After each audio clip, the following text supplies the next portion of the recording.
Hi friends, आज हम बात करेंगे प्रॉपर्टी की, घर की, जिसे आप बेचना चाहते हैं।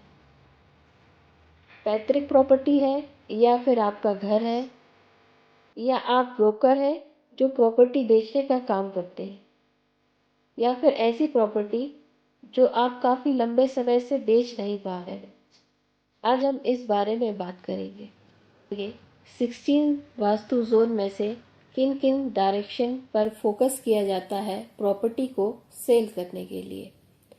पहले आता है ईस्ट डायरेक्शन। प्रॉपर्टी बायर और प्रॉपर्टी ओनर के बीच कनेक्शन नहीं हो पा रहा है ब्रोकर के थ्रू प्रॉपर्टी को बेचने के लिए। उस केस में ईस्ट डायरेक्शन को चेक करेंगे कि ईस्ट में कोई कट ना हो।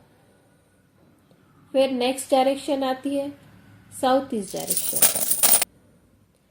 प्रॉपर्टी के पेमेंट बार बार अटक रहे हैं या फाइनल नहीं हो पा रहा है। उस केस में साउथ ईस्ट डायरेक्शन की एंटी एक्टिविटी और यूटिलिटी को चेक करेंगे। उसके बाद आते हैं south west direction.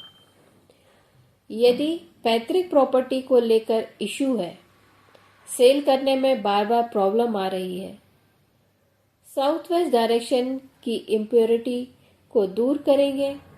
South west direction में बेसिक बैलेंसिंग बिठाएंगे। अब हम बात करेंगे नॉर्थ डायरेक्शन के बारे में। यदि कोई भी प्रॉपर्टी के लिए बायर नहीं मिल रहा है, कस्टमर आ ही नहीं रहे हैं, तब नॉर्थ डायरेक्शन को एक बार चेक करेंगे। उसके बाद हम आते हैं नॉर्थ ईस्ट डायरेक्शन पर। यदि कस्टमर आ रहा है बट उसको प्रॉपर्टी को लेकर फाइनल मन नहीं बना पा रहा है, उस केस में नॉर्थ ईस्ट डायरेक्शन देखना होगा, नॉर्थ ईस्ट डायरेक्शन कट ना हो। इसके बाद हम आते हैं वेस्ट डायरेक्शन में।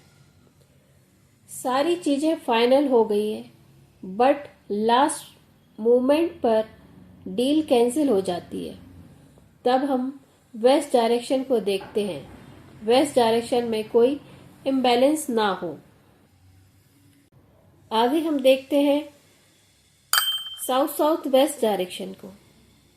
क्या प्रॉपर्टी के paper south south west direction में तो नहीं रखे हैं, जिससे सेल नहीं हो पा रही है प्रॉपर्टी और प्रॉपर्टी को मेंटेन करने में खर्चे बढ़ गए हैं? तब हम साउथ साउथ वेस्ट डायरेक्शन को चेक करेंगे। इसके बाद आते हैं वेस्ट साउथ वेस्ट डायरेक्शन में। यदि कोई ब्रोकर है जो प्रॉपर्टी को बेचने का काम कर रहा है और उसे कमीशन नहीं मिल पा रहा है, तब वेस्ट साउथ वेस्ट डायरेक्शन की इम्प्योरिटी को चेक करेंगे, वहां पर किसी भी तरीके का इम्बैलेंस ना हो।